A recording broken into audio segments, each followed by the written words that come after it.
రాయ తిరుమల తిరుపతి దేవస్థానములచే స్థాపింపబడిన శ్రీ వెంకటేశ్వర వైద్య విజ్ఞాన సంస్థ స్విమ్స్ హాస్పిటల్ నందు న్యూక్లియర్ మెడిసిన్ విభాగంలో అసిస్టెంట్ ప్రొఫెసర్గా తమ వంతు విశిష్ట సేవలను అందిస్తున్నారు డాక్టర్ డిఎస్ హేమలత గారు. న్యూక్లియర్ మెడిసిన్ గురించి మనకు తెలియజేస్తారు. నమస్కారం మేడం. నమస్కారం.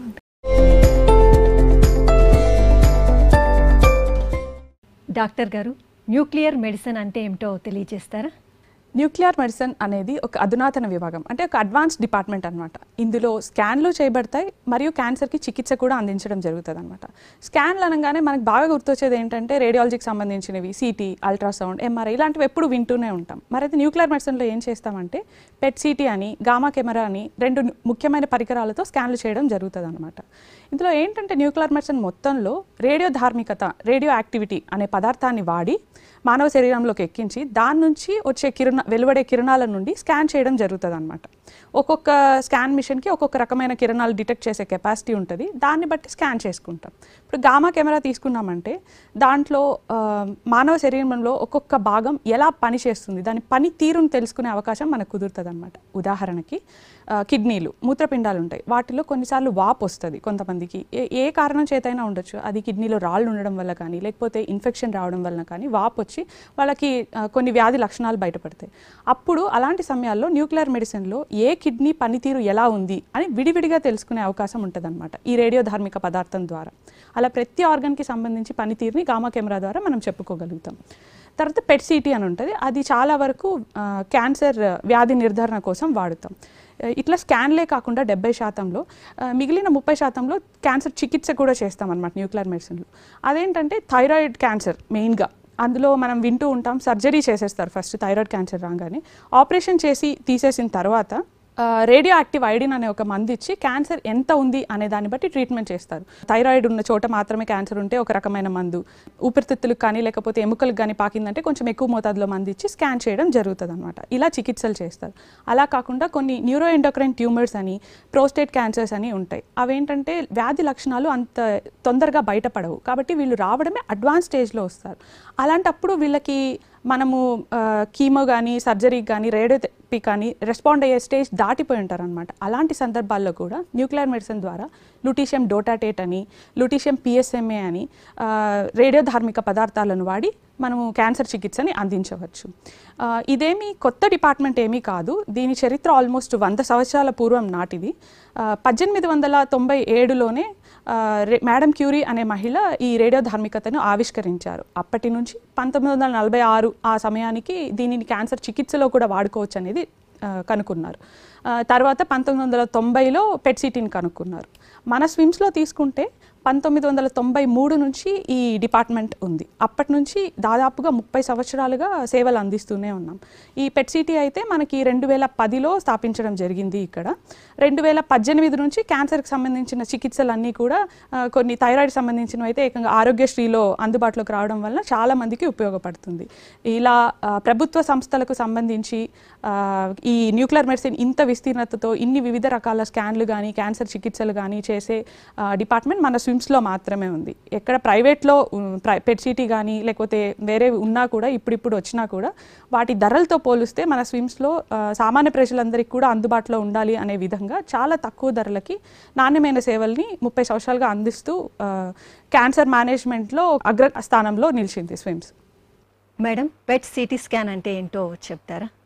పెట్ సిటీ స్కాన్ అంటే పాజిట్రాన్ ఎమిషన్ టోమోగ్రఫీ మరియు సిటీ అంటే కంప్యూటర్ టోమోగ్రఫీ. మామూలుగా సిటీ అనేది నార్మల్ రొటీన్ సిటీనే, మనం రేడియాలజీ ఏదైతే వింటామో అదే అనమాట. కాకపోతే రేడియాలజీలో ఏంటంటే ఛాతీకి చూడాలి అనుకున్నారంటే ఊపిరితిత్తులు ఛాతీకి మాత్రం తీస్తారు, లేదా కడుపుకి సంబంధించి ఏదైనా ఇబ్బంది ఉంటే కడుపుకి సంబంధించి మాత్రమే సిటీ తీస్తారు. కానీ న్యూక్లియర్ మెడిసిన్లో ఏంటంటే హోల్ బాడీ అంటే పైన తల నుంచి కాళ్ళ వరకు సిటీ తీయడం జరుగుతుంది అనమాట. ఆ తర్వాత మళ్ళీ పెట్ తీయడం జరుగుతుంది. ఈ రెండు ఒకే మిషన్లో ఉంటాయి. దీన్ని హైబ్రిడ్ మోడాలిటీ అంటారనమాట. పెట్ మరియు సిటీ రెండు కలిపి ఉంటుంది అనమాట. ఇందులో ఈ పెట్ స్కాన్ కోసం అని చెప్పేసి F18 FDG ఎఫ్డీజీ అని ఫ్లోరో డియాక్సీ గ్లూకోజ్ అంటారనమాట. అంటే నార్మల్ షుగర్ లాంటిదే అనమాట, మన బాడీలో గ్లూకోజ్ లాంటిదే ఒక పదార్థాన్ని వాడి చేయడం జరుగుతుంది. ఈ గ్లూకోజ్ ఏంటి అంటే మామూలుగా క్యాన్సర్ కణాలు పెరగాలి అంటే వాటికి 90% క్యాన్సర్లు గ్లూకోజ్ని తీసుకునే పని చేయడం జరుగుతుంది అనమాట. కాబట్టి ఈ గ్లూకోజ్ ఎక్కువ మోతాదులో తీసుకోవడం వలన మనం ఈ ఎఫ్డీజీ రేడియో ధార్మికతను జోడించి, ఎఫ్డీజీ అనేది మానవ శరీరంలోకి ఎప్పుడైతే ఇస్తామో ఈ క్యాన్సర్ కణాలకి తేడా తెలియదు నార్మల్ గ్లూకోజా లేకపోతే రేడియో ధార్మికత ఉన్నదా అని. ఇది తీసుకొని దానిపాటికి అది ఎదుగుతూ ఉంటుంది. అప్పుడు మనం దీన్ని స్కాన్ చేసుకున్నప్పుడు మనకి సూర్యుడి నుంచి కిరణాలు ఎట్లయితే కంటికి కనిపించకుండా వస్తూ ఉంటాయో అలాగే ఈ రేడియోధార్మిక పదార్థాల నుంచి కూడా కొన్ని కిరణాలు వస్తూ ఉంటాయి. వీటి నుండి మనము పెట్ సిటీ స్కాన్లో కొన్ని డిటెక్టార్స్ ఉంటాయి వీటిని కనుగొనడానికి. వాటిని డిటెక్ట్ చేసి ఇమేజ్ రూపంలో మనం చూసి క్యాన్సర్ ఎక్కడ ఉంది ఎక్కడ లేదు అనేది నిర్ధారించగలుగుతాం అనమాట. సో పెట్లో బేసిక్ కాన్సెప్ట్ అనేది ఇదే అనమాట, 90% వరకు గ్లూకోజ్ వాడేది. అలా కానీ కొన్ని క్యాన్సర్లు గ్లూకోజ్కి సంబంధించి లేకుండా మెటబాలిజం వేరే ఉంటాయన్నమాట. వాటిల్లో ఎఫ్డీజీ పెట్ సిటీ కన్నా చేస్తే పెద్ద ఉపయోగం ఉండదు. అలాంటి వాళ్ళ కోసమని పిఎస్ఎంఏ, ప్రోస్టేట్ క్యాన్సర్ అనే వాళ్ళలో పిఎస్ఎంఏ అనే వేరే రేడియోధార్మిక పదార్థం, రేడియో యాక్టివ్ మెటీరియల్ సపరేట్గా దానికని ఉంటుంది అనమాట. దాన్ని వాడి చేస్తారు F18 పిఎస్ఎంఏ అనేది. అలాగే న్యూరో ఎండోక్రైన్ ట్యూమర్స్ అని ఉంటాయి, వాటిల్లో కూడా ఎఫ్డీజీ గ్లూకోజ్కి సంబంధించినవి పెద్దగా పనిచేయవు. వాళ్ళల్లో కూడా లుటీషియం డోటాటేట్ కానీ డోటానాక్ కానీ ఇలాంటి రేడియోధార్మిక పదార్థాలు ఉంటాయి, వాటిని ఇచ్చి స్కాన్ చేయడం జరుగుతుంది. డాక్టర్ గారు, క్యాన్సర్ నిర్వహణలో న్యూక్లియర్ మెడిసిన్ పెట్ స్కాన్ ప్రయోజనాలు ఏంటో తెలియజేస్తారా? పెట్ సిటీ అనేది క్యాన్సర్లోనే 90% వరకు ఉపయోగాలు ఉంటాయండి. మొదటగా కొన్నిసార్లు పేషెంట్కి ఏదైనా ఒక గడ్డ కానీ ఏదైనా ఒక కణిత కానీ వస్తే ముందుగా అది క్యాన్సర్కి సంబంధించిందా లేకపోతే వేరే కారణం వల్ల వచ్చిందా అనేది తెలుసుకోవడం చాలా ముఖ్యం. కొన్ని చోట్ల ఊపిరితిత్తులు కానీ లేకపోతే ప్యాంక్రియాస్ అనే చోట కానీ వస్తే వాటిని సూది పరీక్ష చేసి తెలుసుకోవడం కష్టం అవుతుంది. ఎందుకంటే అలాంటి చోట్లకి సూది పరీక్షలు చేసినప్పుడు కాంప్లికేషన్స్ ఎక్కువగా ఉండే అవకాశం ఉంటుంది అనమాట. అలాంటి సందర్భాల్లో ఒక గడ్డ లేదా కణిత అనేది క్యాన్సరా కాదా అని తెలుసుకోవడం కోసం పెట్ స్కాన్ చేయడం జరుగుతుంది ఫస్ట్ ఇది. తర్వాత కొన్నిసార్లు ఏమవుతుందంటే గొంతు ఉన్న చోట చాలామందికి లింఫ్ నోడ్స్ లేదా కణితలు కానీ రావడం జరుగుతుంది. వాటికి సూది పరీక్ష చేయగలుగుతారు సులువుగానే. అలాంటివి చేసిన తర్వాత అది క్యాన్సర్ కణాలని రిపోర్ట్ వచ్చిన తర్వాత ఎక్కడ నుంచి క్యాన్సర్ వచ్చిందనేది తెలియదు. వాటికి సంబంధించి ఎండోస్కోపీ కానీ లేకపోతే లారింగోస్కోపీ కానీ ఇలాంటి చాలా ఇతర పరీక్షలు చేసినా కూడా క్యాన్సర్ ఎక్కడి నుంచి వచ్చింది ఆ గొంతు వరకు అనేది తెలుసుకోలేకపోతారు. అలాంటి సందర్భాల్లో వాటిని క్యాన్సర్ ఆఫ్ అన్నోన్ ఆరిజిన్ అంటారు. వాటిల్లో కూడా పెట్ సిటీని వాడడం జరుగుతుంది. ఇంకా ఒకసారి క్యాన్సర్ నిర్ధారణ జరిగిన తర్వాత వివిధ దశల్లో పెట్ సిటీని వాడడం జరుగుతుంది. పెట్ సిటీలో ఏంటంటే పెట్కి సంబంధించి గ్లూకోజ్ అని ఇందాకే చెప్పాను నేను, అలా గ్లూకోజ్ ఎక్కువ తీసుకుంటుంది అనమాట క్యాన్సర్ కణాలు. కాబట్టి ఈ గ్లూకోజ్ ఎక్కువ వెళ్ళిన చోట కల్లా మనము ముందే స్కాన్ చేసినప్పుడు చెప్పగలుగుతాం ఫ్యూచర్లో ఇక్కడ క్యాన్సర్కి ఇంకా పరిమాణంలో మార్పులు రాకముందే ఇక్కడ క్యాన్సర్ లక్షణాలు వచ్చే అవకాశాలు ఉన్నాయి అని తొలి దశలోనే మనం గుర్తించడం జరుగుతుంది పెట్ సిటీ ద్వారా. అలాగే ఒక క్యాన్సర్ నిర్ధారణ జరిగిన తర్వాత పేషెంట్కి కీమోథెరపీ ఇవ్వాలా లేకపోతే సర్జరీ చేయాలా లేకపోతే రేడియోథెరపీ ఇవ్వాలా అనే 3 ట్రీట్మెంట్ ఆప్షన్స్ ఉంటాయి. వీటిలో ఏది చేయాలి అనేది వాళ్ళ ఏ దశలో ఉన్నారు క్యాన్సర్లో అనే దాన్ని బట్టి ఉంటుంది. దాన్నే స్టేజింగ్ అంటారు, ఏ స్టేజ్లో ఉన్నారు అనేది అన్నమాట. ఈ స్టేజింగ్కి పెట్ సిటీ అనేది చాలా ఉపయోగపడుతుంది. ఎందుకంటే మొత్తం ఒకటేసారి స్కాన్ చేయడం జరుగుతుంది తల నుంచి కాలు వరకు. ఎక్కడెక్కడ దాకా పాకింది అనేది మనము పెట్ సిటీ ఒక్కసారి చేసేస్తే చెప్పేయగలుగుతాం. తర్వాత కొన్ని క్యాన్సర్లకి ట్రీట్మెంట్ చాలా కాస్ట్లీగా ఉంటాయి, కొన్ని చాలా సైడ్ ఎఫెక్ట్స్ కూడా ఎక్కువ ఉంటాయి అన్నమాట వీళ్ళకి. అలాంటి ట్రీట్మెంట్స్ ఇచ్చేటప్పుడు పేషెంట్ అసలు రెస్పాండ్ అవుతున్నారా లేదా అని తెలుసుకోవడం చాలా ముఖ్యం. ఎందుకంటే మొత్తం ట్రీట్మెంట్ అయ్యేదాకా అన్ని సైడ్ ఎఫెక్ట్స్తో వెయిట్ చేయడం వేస్ట్ అవుతుంది ఒకవేళ పేషెంట్ రెస్పాండ్ అవ్వకపోతే. అలాంటి సందర్భాల్లో పరిశోధనల్లో ఏం తేలిందంటే 24 గంటల్లోపే కీమోథెరపీ ఇచ్చిన వెంటనే పెట్ సిటీలో కనుక చూస్తే గ్లూకోజ్ తీసుకునే విధానంలో మార్పులు వస్తున్నాయి అనేది కనుగొన్నారనమాట. సో ఇలాంటి మార్పులు ఉన్నాయా లేదా అనేది మనం చూసుకోగలం. ఇదే కాకుండా లింఫోమా అనే వ్యాధి మనం చాలా వరకు పెద్దవాళ్ళలోనే కాకుండా చిన్నపిల్లల్లో కూడా చూస్తూ ఉంటాం అనమాట. ఈ వ్యాధిలో ఏంటంటే కీమోథెరపీ వల్ల కొన్ని సైడ్ ఎఫెక్ట్స్ రావచ్చు. సో దీనికి మామూలుగా 6 కీమోలు పెడుతూ ఉంటారు. ఈ 6 కీమోల్లో 3 కీమోలు అయిన వెంటనే కనుక మనం పెట్ స్కాన్ చేసుకుని ఇనిషియల్గా చేసుకున్న ఫస్ట్ ట్రీట్మెంట్కి ముందు ఒక పెట్ స్కాన్ చేసి తర్వాత 3 కీమోలు అయిన వెంటనే ఒక పెట్ స్కాన్ చేసి అసలు క్యాన్సర్కి సంబంధించిన లక్షణాలు తగ్గాయా లేదా అని స్కాన్ పరంగా చూసుకుంటాం అనమాట. తగ్గుంటే వాళ్ళు ఆ ట్రీట్మెంట్కి రెస్పాండ్ అవుతున్నారని ఫర్దర్గా మిగిలిన 3 కీమోలు కంటిన్యూ చేసి తర్వాత కంప్లీట్ అయిపోయిన తర్వాత స్కాన్ చేసుకొని చూసుకోవచ్చు. ఒకవేళ ఈ 3 కీమోల తర్వాత లేదు, తగ్గట్లేదు, ఇంకా క్యాన్సర్ లక్షణాలు పెరిగాయి, వేరే వేరే చోటలకు పాకాయని కనుక మనకు స్కాన్లో తెలిస్తే అప్పటికప్పుడు ఆ ట్రీట్మెంట్ని మార్చి వేరే ట్రీట్మెంట్కి వెళ్ళే అవకాశం ఉంటుందన్నమాట. దీనివల్ల ఏంటంటే పూర్తి ట్రీట్మెంట్ అయ్యేదాకా ఆ టైం కానీ లేకపోతే అది రెస్పాండ్ అవ్వకుండా పేషెంట్ పడే ఇబ్బందులు కానీ తర్వాత వచ్చే కాంప్లికేషన్స్ కానీ మనం ముందే తెలుసుకుని ట్రీట్మెంట్ని మార్చుకోవడం వలన పేషెంట్కి చాలా మేలు చేయగలుగుతాము, కరెక్ట్ ట్రీట్మెంట్ అందించగలుగుతాం అనమాట. దీన్ని ఇంటర్మ్ పెట్ అంటారు, ఇలా సగం ట్రీట్మెంట్ అయిన వెంటనే మధ్యలో చేసుకోవడానికి. సో ఇలా ట్రీట్మెంట్ రెస్పాన్స్ ఉందా లేదా అని తెలుసుకోవడానికి కూడా పెట్ సిటీ వాడతారు. అలాగే ట్రీట్మెంట్ కంప్లీట్ అయిపోయిన తర్వాత రెగ్యులర్గా ఏమైనా లక్షణాలు, క్యాన్సర్ లక్షణాలు కనిపించినప్పుడు అప్పుడప్పుడు ఫాలోఅప్ కోసం అని కానీ లేకపోతే సర్వైలెన్స్ కోసం అని అంటారనమాట. అంటే ఉందా లేదా ఒకసారి చూద్దామని. అలాంటి సందర్భాల్లో కూడా ఏదైనా లక్షణాలు కనిపించినప్పుడు చేస్తూ ఉంటారు. కొన్నిసార్లు ఏమవుతుందంటే క్యాన్సర్కి సంబంధించి ఏదైనా రక్త పరీక్షలలో క్యాన్సర్ ఉన్నట్టు తెలుస్తూ ఉంటుంది, పూర్తిగా తగ్గిపోయింది అని చెప్పిన తర్వాత అల్ట్రాసౌండ్ కానీ లేకపోతే ఆ రీజన్కి సిటీ చేసుకున్నప్పుడు కానీ సరిగ్గా కొన్నిసార్లు చెప్పలేకపోతారనమాట, క్యాన్సర్ మళ్ళీ వచ్చిందా అనేది చెప్పలేకపోతారు, నిర్ధారణగా చెప్పలేకపోతారు. అలాంటి సందర్భాల్లో కూడా పెట్ సిటీ చేసుకోవచ్చు, దాన్ని రికరెన్స్ ఎవాల్యుయేషన్ అంటారనమాట. సో ఇలాంటి సిచ్యువేషన్స్లో పెట్ సిటీ మళ్ళీ చేసుకుని మళ్ళీ క్యాన్సర్ వచ్చిందా లేదా అనేది చెప్పొచ్చు. సో ఇలా వివిధ దశల్లో క్యాన్సర్ ఒక్కసారి నిర్ధారణ కాకముందు నుండి అయిన తర్వాత నుండి చాలా దశల్లో పెట్ సిటీ అనేది వాడుకోవచ్చు. ఇదే కాకుండా పెట్ సిటీని రేడియోథెరపీ ఇచ్చే పేషెంట్స్లో మనం చాలా చూస్తుంటాం. యూజువల్గా గొంతు మరియు తల క్యాన్సర్స్లో ఈ రేడియోథెరపీ అనేది ఇస్తారు. ఈ రేడియోథెరపీ ఇచ్చినప్పుడు మనం వింటూనే ఉంటాం, చాలామంది చాలా సైడ్ ఎఫెక్ట్స్ చెప్తూ ఉంటారు. నోరు ఎండిపోయిందని కానీ లేకపోతే అల్సర్స్ వచ్చాయని కానీ నోట్లో, లేకపోతే కలర్ ఎక్కువ డార్క్గా అయిపోయింది స్కిన్ అని, ఇలా చాలా సైడ్ ఎఫెక్ట్స్ చెప్తుంటారు. ఈ పెట్కి సంబంధించి ఏం చేయొచ్చు అంటే ఈ పేషెంట్స్లో పెట్ స్కాన్ చేసుకుంటే రేడియోథెరపీకి ముందే పెట్లో ఎక్కడెక్కడైతే క్యాన్సర్ ఉంది అని చెప్తామో అక్కడ మాత్రమే రేడియేషన్ ఇచ్చి మిగిలిన టిష్యూకి ఇవ్వకుండా అవాయిడ్ చేయగలిగితే, ఆ నార్మల్ భాగాలన్నింటినీ రేడియేషన్ పోకుండా ఆపగలిగితే ఈ సైడ్ ఎఫెక్ట్స్ అన్ని చాలా వరకు తగ్గించే అవకాశం ఉంటుంది. ఇలా పెట్ని బేస్ చేసుకుని రేడియోథెరపీ కన్నా ప్లాన్ చేసుకుంటే పెట్ బేస్డ్ ఆర్టీ ప్లానింగ్ అని అంటారనమాట. ఇది కూడా ప్రస్తుతం పేషెంట్లకి సైడ్ ఎఫెక్ట్స్ తగ్గించడం కోసం వాడుకలో ఉంది. డాక్టర్ గారు, పెట్ సిటీ స్కాన్ క్యాన్సర్కి కాకుండా మరి దేనికైనా ఉపయోగిస్తారా? ఇప్పటిదాకా నేను చెప్పినట్టు 70 నుంచి 80% వరకు క్యాన్సర్లోనే పెట్ సిటీని వాడతాం. కాకపోతే ఇంకా కొన్ని సిచ్యువేషన్స్ ఉంటాయి.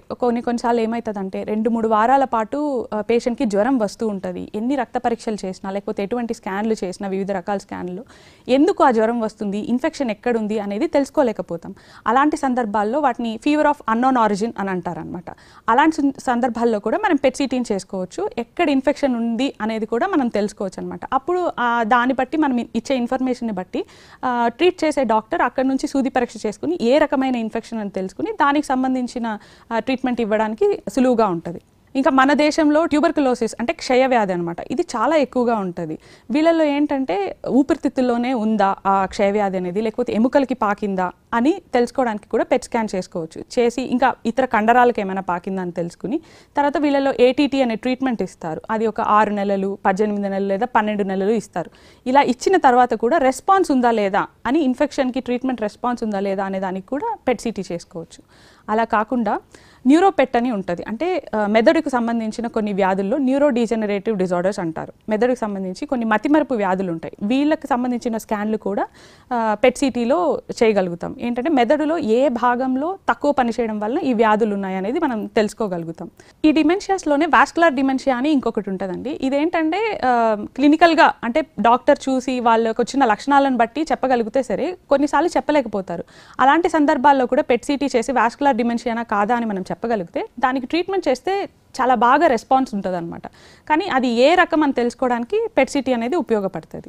ఇలాగే కొన్ని పేషెంట్స్లో మనం ఫిట్స్ వస్తుంటాయని వింటుంటాం, దాన్ని షీజర్స్ అంటారనమాట. అదేంటంటే మెదడులో ఏదో ఒక చోట ఇబ్బంది ఉండడం వలన ఆ ఫిట్స్ మొదలవుతుంది వాళ్ళకి. మనం కనుక పెట్ స్కాన్ చేసి ఏ భాగంలో, మెదడులో ఏ భాగంలో ఫిట్స్ రావడానికి కారణం ఉందో అని చెప్పగలిగితే దాన్ని సర్జరీ చేసి తీసేస్తే ఆ ఫిట్స్ని పూర్తిగా నిర్మూలించే అవకాశం ఉంటుంది. సో దీనికి కూడా న్యూక్లియర్ మెడిసిన్లోని పెట్ స్కాన్ని వాడుకోవచ్చు. ఇదే కాకుండా గుండెకి సంబంధించి మనం చాలా వరకు కొరోనరీ ఆర్టరీ డిసీజెస్ అంటే ఏంటి, బైపాస్ సర్జరీలు, స్టెంట్లకి వెళ్తుంటారు చాలామంది. వాళ్ళలో ఏంటంటే గుండెకి రక్తనాళాల ద్వారా రక్తం సరఫరా చేసే నాళాల్లో ఏదైనా బ్లాక్స్, కొవ్వు పదార్థాల వల్ల కానీ లేకపోతే ఇతర కారణాల వల్ల కానీ ఏదైనా అడ్డంకి ఉన్నప్పుడు రక్తం సరిగ్గా అందదు. అలాంటి వాళ్ళకి బైపాస్ సర్జరీ, స్టెంట్లు సజెస్ట్ చేస్తూ ఉంటారు. వాళ్ళలో ఏంటంటే ఆపరేషన్ చేసిన తర్వాత అసలు నిజంగా ఆ గుండె మళ్ళీ ఆ భాగం ఏ గుండె అయితే రక్త సరఫరా లేక ఆగిపోయిందో అది కోలుకుంటుందా లేదా, సర్జరీ వల్ల రెస్పాండ్ అవుతారా లేదా అనేది కూడా ఆపరేషన్కి ముందే మనం పెట్ స్కాన్లో తెలుసుకోగలుగుతాం. దాన్నే మయోకార్డియల్ వయబిలిటీ అని అంటారనమాట.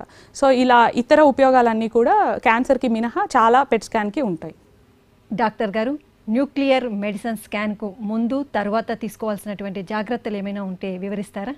న్యూక్లియర్ మెడిసిన్లో నేను ఇందాక నుంచి చెప్పినట్టు చాలా వరకు పెట్ స్కాన్లో గ్లూకోజ్ని బేస్ చేసుకునే, అంటే షుగర్ లాంటిదే అనమాట, అది గ్లూకోజ్ని బేస్ చేసుకునే స్కాన్లు చేయడం జరుగుతుంది పెట్లో 90% వరకు.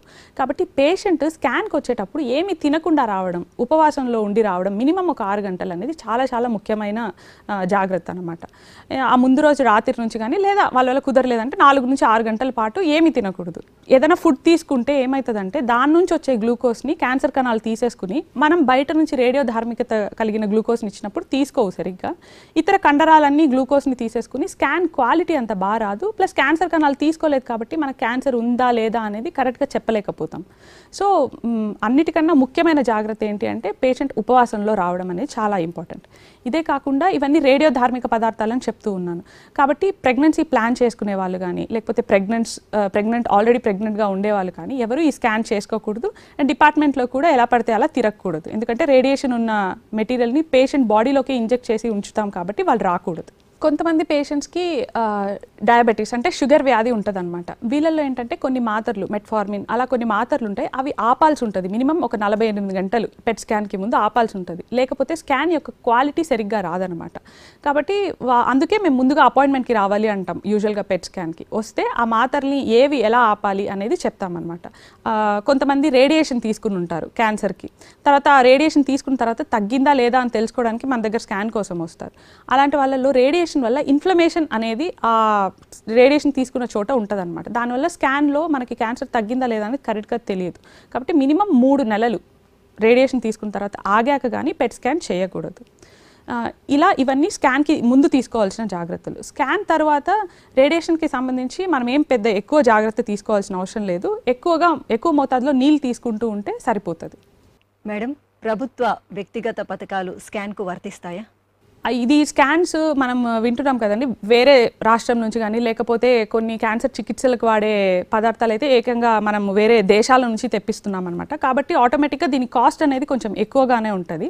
కానీ మన స్విమ్స్లో ఏంటంటే సామాన్య ప్రజలకు కూడా ఇటువంటి అధునాతన పద్ధతులు కానీ ట్రీట్మెంట్ మొడాలిటీస్ కానీ అందుబాటులోకి రావాలి అనే ఉద్దేశంతో టీటీడీ వాళ్ళు ప్రాణదానం అనే ఒక స్కీమ్ కింద సేవలను అందించడం జరుగుతుంది. సో ఈ పెట్ స్కాన్ అనేది ఆర్థిక స్తోమత లేని వాళ్ళందరికీ ప్రాణదానం స్కీమ్ కింద చేయడం జరుగుతుంది. అదే కాకుండా కొన్ని ప్రభుత్వ సంస్థలు కానీ లేకపోతే ప్రైవేట్ రంగాలు కానీ స్విమ్స్తో పాటు MOU ఉన్నవన్నీ వాటి కింద కూడా ఈ పెట్ స్కాన్ చేయడం జరుగుతుంది. ఉదాహరణకు EHS, APSRTC, రైల్వేస్, ఆరోగ్య భద్రత ఇలాంటి స్కీమ్స్ అన్ని కింద కూడా మనం పెట్ స్కాన్ చేసుకోవడం జరుగుతుంది. ప్రస్తుతానికైతే ఆరోగ్యశ్రీ కింద అయితే లింఫోమా అనే క్యాన్సర్కి మాత్రమే పెట్ స్కాన్ ఆరోగ్యశ్రీ కింద చేయడం జరుగుతుంది. మిగిలినవేవి ఇంకా ఆరోగ్యశ్రీ కింద రాలేదు. మా శ్రీ వెంకటేశ్వర భక్తి ఛానల్కు విచ్చేసి మా ప్రేక్షకులకు మీ అమూల్యమైన సలహాలు సూచనలు తెలియజేసినందుకు మా ప్రేక్షకులందరి తరపున మీకు ధన్యవాదాలు తెలుపుకుంటున్నాను. నమస్కారం.